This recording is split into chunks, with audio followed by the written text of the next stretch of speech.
So the banks are telling us that the rates are still going to go up at least a couple of times this year. We're looking at probably topping out in the mid sixes in this area, or topping out in the mid sixes in terms of interest rate period. Historically, that's not all that high.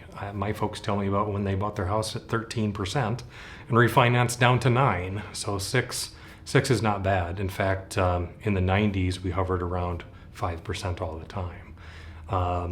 So we're going to get there.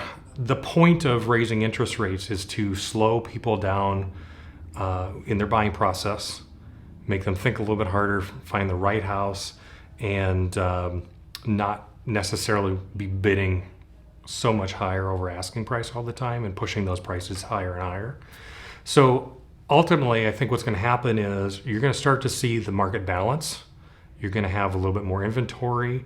Right now we're hovering around 90 rolling at any one time. In 2012, we were at 300. So there's a lot of room there where we can gain some inventory.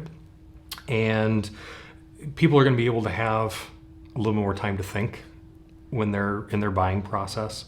I still think prices are going to continue to go up. It's just going to be at a slower rate. We're going to be looking at probably 3, 4, 5% instead of 8, 9, 10. And I think the outlook is still good. Prices are not going to tank because we don't have foreclosures like we did in 2012. There isn't a glut of inventory that nobody's buying. It's quite the opposite.